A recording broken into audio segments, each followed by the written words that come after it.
We provided tailored capacity building for human rights defenders and lawyers from our target countries through a series of online trainings on trial monitoring, strategic litigation, and legal writing skills. We also teamed up with the Clooney Foundation for Justice and conducted a practical training on trial monitoring for Central Asian lawyers and activists. We plan to support and engage the alumni of the training in further legal work of IPHR.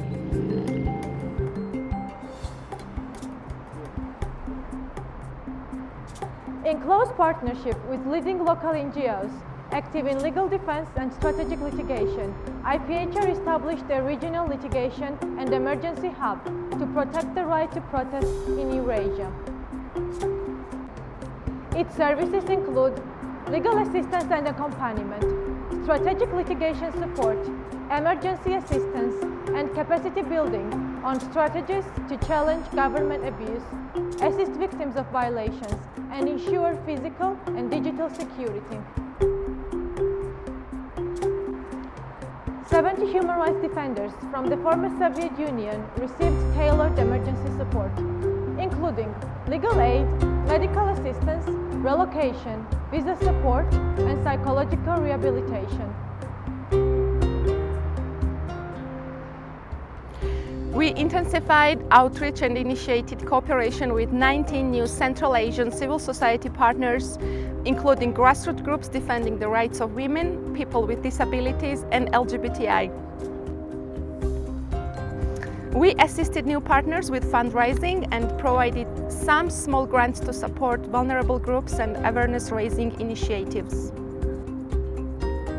We secured over 4.9 million in project funding, 80% of which we used to directly support local civil society organizations. The new projects enabled us to provide much-needed financial support to key human rights groups on the ground, as well as to build new cross-sectoral alliances between well-established NGOs, grassroots initiatives, and independent media outlets providing coverage on socio-political developments in our target countries.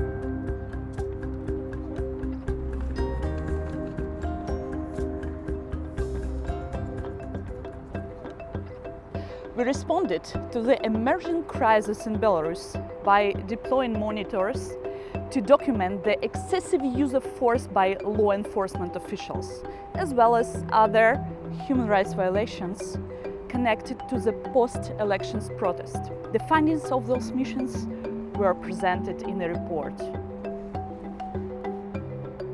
As the violent conflict in Nagorno-Karabakh erupted, we mobilized local NGO coalitions in Armenia and Azerbaijan to document violations of international humanitarian law. We also offered legal representations before a European Court of Human Rights to civilians who suffer human rights abuses as a result of the renewing conflict.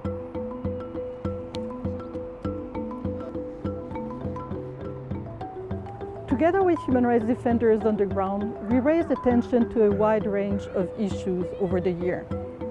We raised individual cases of people who are persecuted for expressing their opinion or for protesting for the recognition of their rights or the rights of others. We also drew attention to issues of torture, of domestic violence and discrimination. And we also helped people who were persecuted simply because of their gender identity or sexual orientation.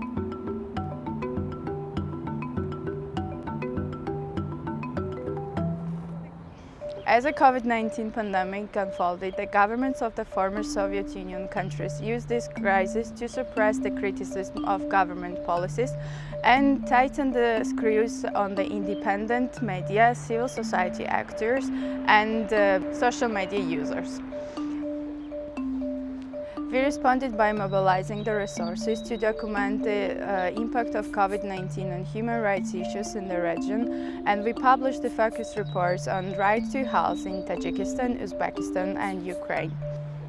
We also supported the local civil society actors in their efforts to prevent the abuse of power, ensure the transparency and accountability, and to address the structural inequalities exposed by the pandemic.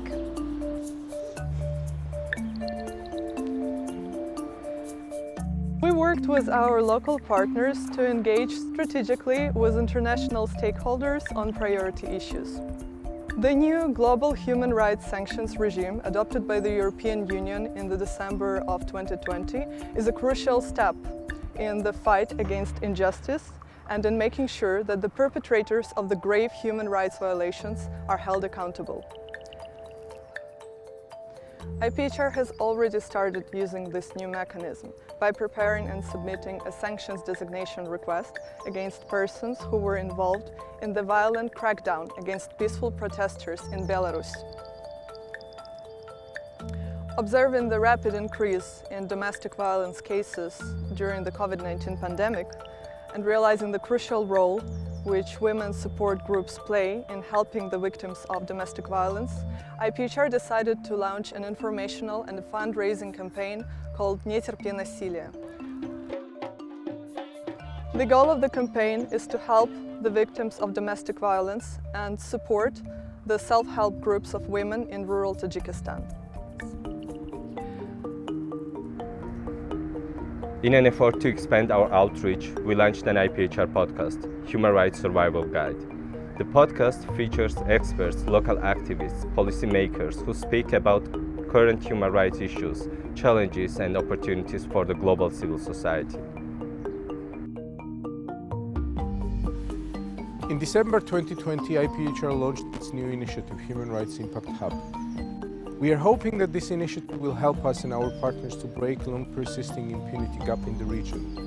We're also hoping that hundreds of rights defenders and activists will benefit from the services that are offered by the hub, including trainings, mentorship, and case-to-case support. Our growing team in Brussels and Tbilisi is ready to reach new milestones in promoting human rights and protecting civil society in the former Soviet Union and worldwide. Our achievements are thanks to you, our partners, our donors, our friends, and many other supporters. So we wish to thank you.